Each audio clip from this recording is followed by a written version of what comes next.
Oh, she's gonna cool now. Yeah, baby. 96 pins.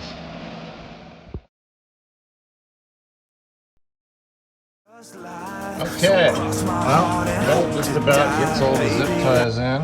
Okay, so now the zip ties are in, and we do a little snipping here.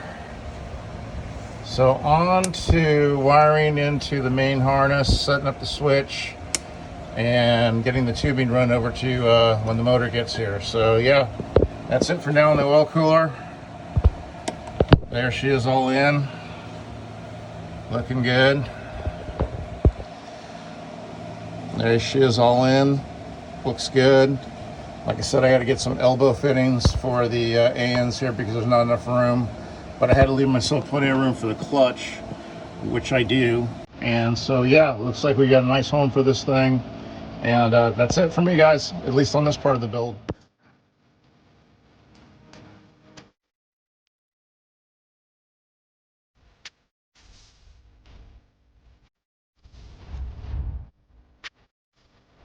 Okay, well, I've got my case on the stand. It's been line bored. Putting in the pins. And right now I'm getting ready to heat up the bearings so I can go ahead and put those on the crank.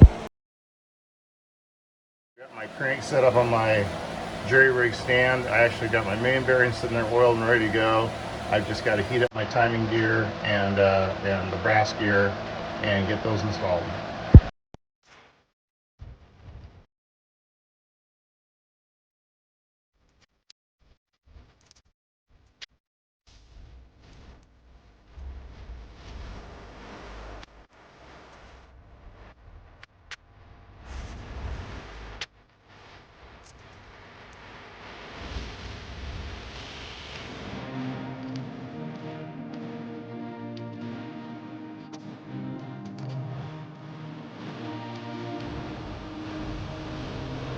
Well, it's finally starting to look like a short block. I've got the distributor drive in, all the crank is assembled, the cam is set and timed.